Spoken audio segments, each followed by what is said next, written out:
Bike का service वगैरे पण होता बाईकचं.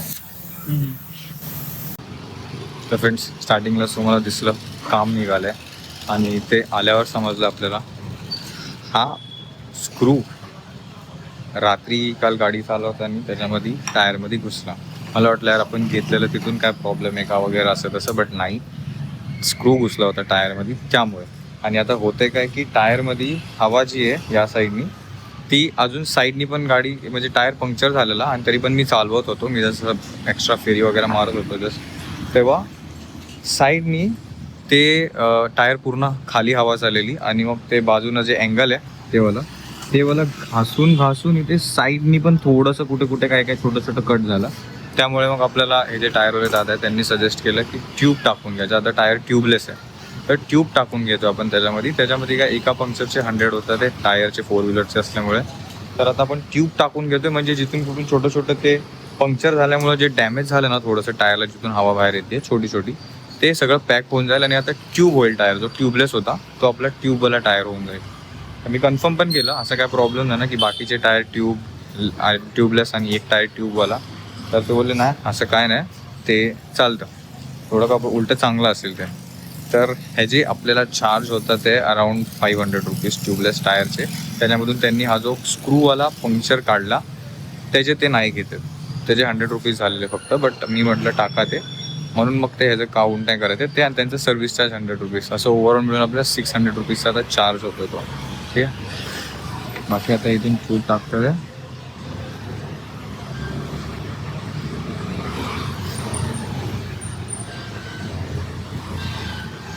आता मला माहिती आहे आता हे कॉमन क्वेश्चन, कॉमन थॉट होईल बऱ्याच विचारांमध्ये असं कॉमन थॉट येईल की बघितलं सेकंड हँड कार घेतली आणि परत मग हे असे कामं निघतात हे ते सगळं. पण ही माझी चुकी आहे. म्हणजे आता ते झालं, स्क्रू आला मध्ये आणि तो स्क्रू बघायचा आहे कसला आहे. नॉर्मल स्क्रू आपण दुकानातून घेतो ना तो कसा असतो, हा तसा नाही आहे. हे स्क्रू पॉइंटेड बघा, कितीतरी पॉइंटेड, जणू की ह्या तऱ्यासाठीच ठेवला गेलेला आहे. हां, झूम करतो याला.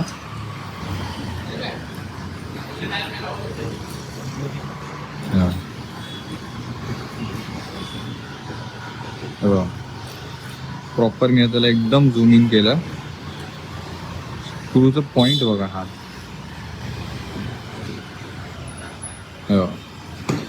हा पॉइंट इतका टोकीदार आहे की हा आरामात टायरमध्ये घुसेल.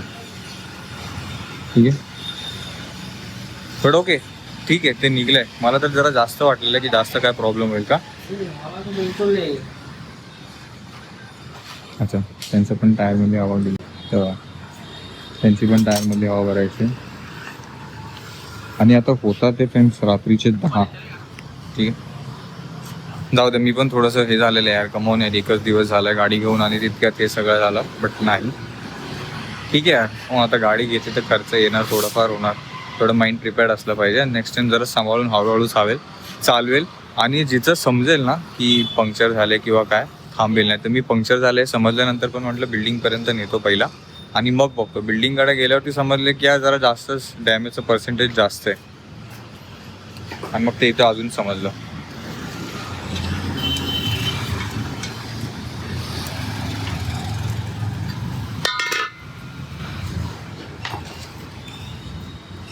रवि भैया, अगली बार अपन हवा भराने इसको वगैरह जाएगी तो नॉर्मली भरेगा ना, हवा हुआ जैसे पेट्रोल पंप पे वगैरह, वो कुछ अलग प्रोसीजर नहीं रहेगा ना इसका ट्यूब वाले टायर का.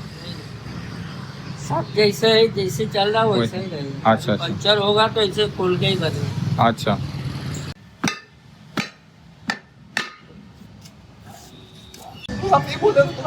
ट्यूब टाकतात त्यात आपल्या टायरमध्ये.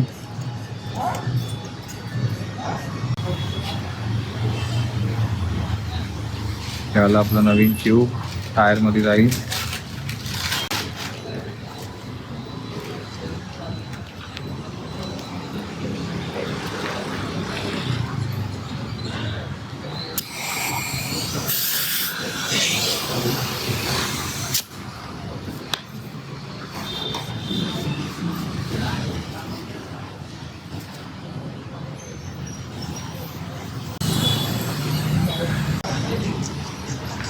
भरलेली हवा परत काढली. अच्छा, आय थिंक ते चेक करत होते की हवा कुठून त्याच्यामध्ये लिकेज आहे की नाही.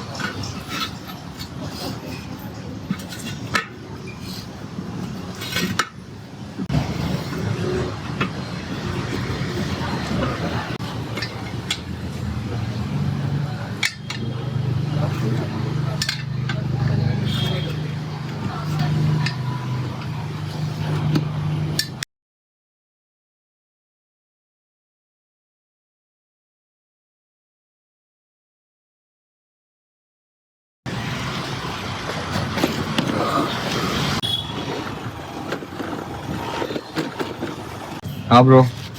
कॉंग्रॅच्युलेशन. टायर बदलत आहे. त्यामध्ये स्क्रू गेलेला हे बघ, ते एक पंक्चर झाला होता.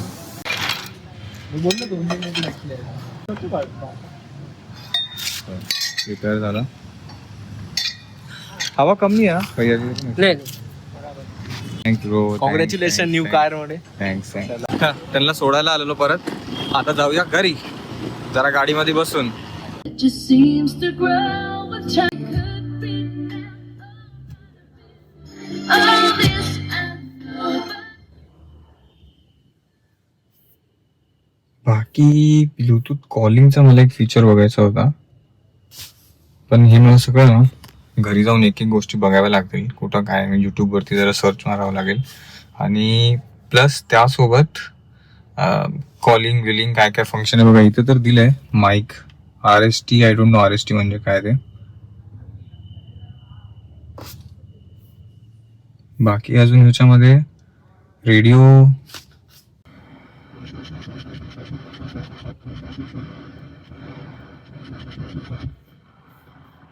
अच्छा, इथून असं बोटावरून डायरेक्ट आहे. 93 पॉइंट नाही चालत आहे. मला वाटतं इथे अँटीना आहे, तो आपल्याला थोडा अरेंज केला पाहिजे. अच्छा, इथं माईक आहे. इथे एक माईक भेटलाय आपल्याला गाडीमध्ये. आणि हा ऑफकोर्स कॉलिंग वालाच आहे. आणि हा कदाचित प्रिव्हियस ओनर असेल, त्यांनी बसवला असेल. नेटफ्लिक्स पण आहे, बट आता हे कितपत चालतं कितपत नाही ते माहित नाही. आहे चाल. माईक नाही आहे ह्याच्यामध्ये बोलायचा सर्चसाठी. तर आपण सर्च केलं यूट्यूब कॉपीराईट फ्री म्युझिक. आपण सर्च केली. बसून गाडीत ऐकण्यासारखं आहे. ठीक आहे. बाकी मला वाटत नाही की एवढं मी त्याच्यामध्ये मी गाडी चालवायला गाडी घेतली ना की टी व्ही बघत बसायला. बट ठीक आहे, पूजाची इच्छा होती तर ते बसवून घेतलंय. बिकॉज गाडी चालवतोय तर समजतं यार, त्याचं मला जास्ती काही यूज नाही. मी तर फोनमध्ये पण नॉर्मली बघेल ना. एक 4ची मला वायर बसवून घ्यायची चार्जिंगची. एक अजून एक फीचर आहे जो असं वाटतं बघून घेऊ, तो आहे नॅव्हिगेशनला. Sorry, navy. बघा, आपल्याला हे काय थीम्स भेटतात आहे या कारवरती ठेवायला. तर आपण एकदम छान मुली काहीतरी एक सेट करू. मला असं काय वाटतं हे वाला बेस्ट आहे. अच्छा, हे खरं विकत घ्यायचंय $5. अजिबात नको. फ्री वाला नाहीये का काय? मला वाटतं सगळेच चार्जेबल असतील. बघा, $6. जेवढे फ्री होते मी सगळे ट्राय केले. सगळ्यांमध्ये लिमिटेड पिरियड पर्यंत फ्री आहे, बाकी सगळे चार्जेबल आहे. नाही पाहिजे काहीच.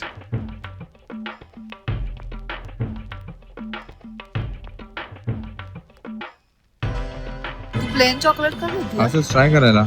Dark chocolate. ब्लॅक करंट घेतो. नको आता बाहेर फिरून आलो फ्रेंड्स आपण. थोडेसे विलासात पण ट्राय केली. सांगितलं त्यांनी कशी काय ते एकदम स्मूथ आहे बोलले, व्यवस्थित आहे. आणि प्लस या टाईपचा आय थिंक ह्या साईडचाच टायरचा काहीतरी प्रॉब्लेम होता की त्यावेळेलाच होता. कारण की पहिला त्या साईडला फेसिंग करून दिली होती. तर आता व्यवस्थित चाललंय, काहीच प्रॉब्लेम नाही. ऑलवेज ड्राईव्ह सेफ काका. Okay, thank you. Always drive safe. तर पूजाने हे दरवाजावरती जे बनवलेलं गृहप्रवेशच्या टाइमाला ते सगळं आज हे करून टाकले. काय तरी बोलतो? पण दिसतंय ते. हा, दिसतंय. डोर क्लीन करताना पूर्ण त्यांनी क्लीन करून टाकलं ते. तर येस पूजा, तर एवढा डरावना स्क्रू होता ना तरी एकदम. दाखव. तो आता गाडीतच ठेवलाय वाटतं ते. मी खूप होता. तुला मी म्हणत होती खड्ड्यातून नको व्यवस्थित. मी ते बघत होतो खालून लागतीये का त्या खड्ड्यातून. तर आपल्या बिल्डिंगच्या पाठच्या साईडला थोडासा असं ओबड रोड आहे. मला बघायचं होतं खालून काय लागते की काय. त्या चक्करमध्ये मी फिरवली आणि मग टायरच हे झालं. ठीक आहे. जास्त झाला होता ना, हम्म? खूप जास्त. खूप म्हणजे प्रॉपर तो स्क्रू घुसून पूर्ण फास्ट करून हवा बाहेर आली सगळी. मग ते कसं काढलं त्याने? तो इथे आला होता. हा त्याला इथे बोलवलं, इथे येऊन कुठून आणले रे तू हे कपड्यांचा सेट? मस्त मस्त एकदम पर्पल बिरुपल कलर, ब्ल्यू कलर, चांगलं वाटतंय. हा हे असंच घालत जा, पोरांसारखं नको टी शर्ट आणि ट्रॅक पॅन्ट ते पण घालणार मी. माझ्या नको. मनात जेवणार ते मी घालणार. अरे पण हे चांगलं आहे, फेमिनाईन. Good morning.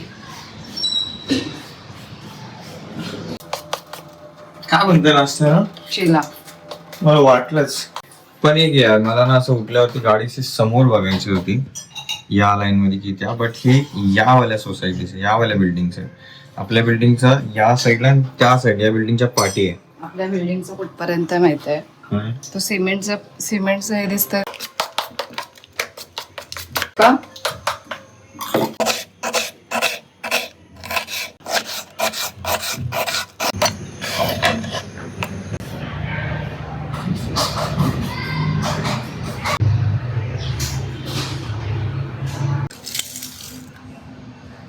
बेसनचा चिल्लापर्यंत ठीक होतं, ह्या तिने वटाने टाकले. मस्त झालं बघ. तुला हाफ तरी का? आंबेपाला बिस्किट खाऊन होते.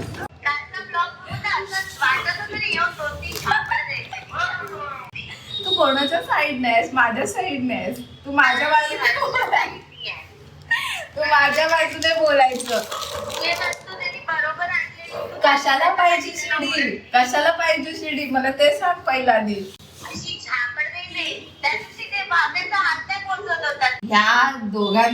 ह्या दोघांना कुठेही मार्केटला पाठवलं मी, नको त्या गोष्टी उचलून घेऊन येतील. हव्या त्या गोष्टी कधीच आणणार नाही. अरे कसली कामाची?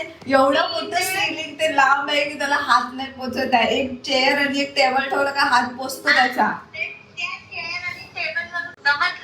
त्याला तर अजून लय खुशी होत असं ना.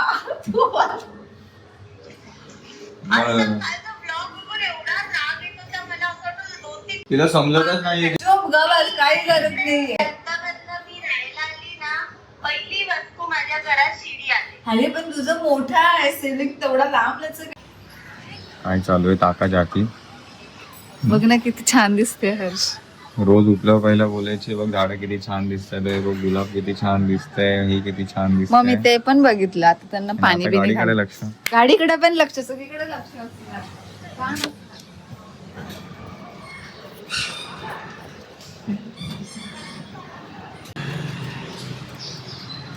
तर बघा फ्रेंड्स, आपल्या बिल्डिंगचे सेक्युरिटी टँकरच्या वर उभा राहिलेत. बिकॉज कसं ते VVMचं जर पाणी आय थिंक कदाचित एक दिवसा आड येते वाटतं काहीतरी, मला माहीत नाही, मी काल ऐकलं असंच. आणि ते काही जे टँकरचं पाणी येतं कधी, तर ते कधी गडूळ म्हणजे कुणाच्या घरी असं थोडं डस्टी टाईप पाणी येतं, थोडं चॉकलेटी रंगाचं, थोडं लाईट. तर मग कदाचित ते त्यासाठीच टँकरवरती उभं राहून त्यांनी हातात पाणी बिनी घेऊन कलर विलर आतमध्ये झाकून चेक केला. म्हणजे गुड. लक्ष देतात ते. त्यांना ऑफकोर्स कुणीतरी सांगितलं असेल की पाणी एकदा चेक करतो कसं आणतोय ते, चांगलं आहे की नाही, म्हणून त्यांनी चेक केलं. बाकी आपल्या मिरचीच्या झाडाला मिरची कधी येणार आहे काय माहिती यार. लवकर मिरची येऊ दे आणि आपल्याला घरी भरभरून मिरच्या भेटू दे खायला. आणि गुलाब पण लवकर येऊ दे भरभरून, मला पूजाला गुलाब देता यावे. आणि चमेली पण भरभरून येऊ दे आणि भरभरून सुगंध घरात येऊ दे. ॲलोवेरा पण भरभरून येऊ दे आणि खूप सारं जेलचा उपयोग करता येऊ दे त्या. आणि तुळस पण भरभरून येऊ दे, या दोन्ही पण. आणि भरभरून याची पूजा करता येऊ दे. आणि व्ह्युअर्स फॅमिली पण भरभरून येऊ दे. आणि भरभरून व्ह्यूज आणि प्रेम आणि सपोर्ट खूप सारा येऊ दे. काय कशाबद्दल? काय नाही, तू बोल ना कशाला आलेली. आधी खाऊन घ्या आणि मग आंघोळीला जा. नाही पहिलं मी अंघोळ आंघोळीला गेलं तर 1 तास नाही, मोजून 5 मिनिटं लाव. जर मी मोजून 5 मिनिटात नाही आलो, तुझ्या फोन मध्ये बघ 3:30. हा मग मी 3:35 बाहेर आहे. बघते ना. आणि मी अंघोळ ह्यामुळे उशिरा आता हे म्हणजे ह्यामुळे लेट करतो कारण की सकाळी उठल्यानंतर परत तेलाचा पण कॅस्टर ऑइल ना पूजा लावलंय. आणि परत तर लावलं? जास्त नाही लावायचं कॅस्टर ऑइल. तू रात्री लावलं, मला वाटलं सकाळी पण परत. ए भाई, तू कशाला उगाच लावलं ना मी. रात्री पण लावलं मी, सकाळी पण लावलं. हेअरफॉल बघा ना यार. अजून होईल तो हेअरफॉल. बोलायचं तर चांगलं बोलायचं कधी पण माणसाने, बाईने, नाही तर बोलू नये. चला माझ्याकडे 5 मिनिटं आहेत, जाऊन आंघोळ करून घेऊ. बघूया बरोबर मी 40ला बाहेर 8 वरती मोठा काटा येईपर्यंत येतोय की नाही. On the count of 3, 1, 2. Ready झालो मी फ्रेंड्स, आंघोळ वगैरे झाली मस्तपैकी. आणि जसं बोललेलो तसं नाही झालं. मी ऑलमोस्ट 5, 10, 15, 20-25 मिनिटात मी बाहेर आलो. कळलं का बोलते ते? पण आलो तरी लवकर आलो, केस धुवायचे होते मला, मग लवकर टाइम आलो. जातोच. 5 मिनिटात येणारा माणूस लवकर आला. 1 तास बोलली, त्यापेक्षा तरी अर्ध्यात आलो. काय हर्ष, 1 तास म्हणजे 1 तासच धरू नकोस. चालेल, चला आता मस्तपैकी टीव्ही बघता बघता आपण आता जेवण करू. आणि जेवणात पूजानी बनवले बघा मसाले भात. भाव्याला जेवण जेवली ती, तू तू पण खाल्लो. तुझंच बाकी आहे. पसारा करू नकोस घरात. किचनची लाईट बंद कर. Back in to the car. आता बस थोड्या वेळ बसू आणि मी ना हे सगळं बघून घेतो एक एक काय कुठे चालतं. कारण की काल गाडी चालवताना मी बऱ्यापैकी कन्फ्यूज झालो, यार हे नाही चालत यार, ते म्हणजे कोणतं बटन कसं ऑपरेट करायचं ते बघून घेतो. आता हा एक एकदमच नवीन प्रॉब्लेम मला समजलाय आणि हा माझ्यासाठी प्रॉब्लेमच वाटतोय. कारण की लहान लहान पुढे पिशव्या भरल्या जातात आणि ते मगापासून गाडीच्या पुढे पाठी असं 2-3 वेळा फुगे फोडलेत ते. आणि बॉल व्हील पण लागलाय मी बसल्यापासून बघतोय. तर ते थोडंसं हे वाटतं. आता लवकरच इथं ना पार्किंग कोणाची रेंटवरती अवेलेबल आहे किंवा काय सिस्टम आहे ते बघावं लागेल आणि गाडी सेफ मध्ये उभा करावी लागेल. हे एक आत्ता समजलं, हे बटन थोडंसं मध्ये घेतलं की अच्छा हाय ओपन केलं की इथून लाईट पेटते. ओके, आणि जेव्हा बंद होते, हाय बंद केलं तर बंद नाही होते. जेव्हा लॉक लावणार तेव्हा मग ती लाईट हळूहळू बंद होते. तर मी कालपासून बघत होतो हा फीचर याच्यामध्ये कसा हाय नाही, कारण की मी काय काय व्हिडिओज बघितले त्याच्यामध्ये होतं हे. आणि अजून बरेचसे काय काय फीचर्स बघून घेतलेत, एसीचं हे ते सगळं काय काय. गाडी एकदा फिरवल्यावरती चावी काय होतंय, 2दा फिरवल्यावरती. मी जाऊन जरा बघतो. आपल्या सेक्रेटरीशी मी बोललोय की कुठून पार्किंग स्पेस अवेलेबल आहे का रेंट वरती, तर ते बोलले आहे एक. तरी पण मी दुसरी आपल्या म्हणजे बिल्डिंगच्या अशा वेगवेगळ्या लाईन आहेत, कुठे पण पार्क नाही करू शकत आहे. स्पेसिफिक या बिल्डिंगला ही पार्किंग लाईन आहे, ती पार्किंग लाईन आहे. आपली पाठच्या साईडला पण आहे, तिथे मी बघून येतो जरा पार्किंग स्पेस आहे का. तर इकडे दुसऱ्या बिल्डिंगच्या वेळेत त्यांना खाली करायला सांगावं लागेल. आता विचार केलाय खाली जागा आहे इकडे आणून लावतो, तर हे सगळे आता इथे पण खेळायला आले. तर बघू, एवढ्या सगळ्यामधून आपल्याला ही लाईन खाली आहे. Let's come here. Smooth start and now let's go. हे ऍक्च्युअली सेन्सर्स मी काल शोधत होतो, जे आज मी सगळे सेट करून घेतलं. कार पार्क करण्याअगोदर फ्रेंड्स मी एक राऊंड मारायला गेलो, तेव्हा दिसली शिवजयंती. त्याच निमित्त तुम्हा सर्वांना हॅपीएस्ट शिवजयंती. भेटू आपण सगळ्या नवीन व्लॉगमध्ये फ्रेंड्स. या व्लॉगसाठी वेळ दिला त्यासाठी मनापासून धन्यवाद. Thank you so much for watching. Take care. Bye bye.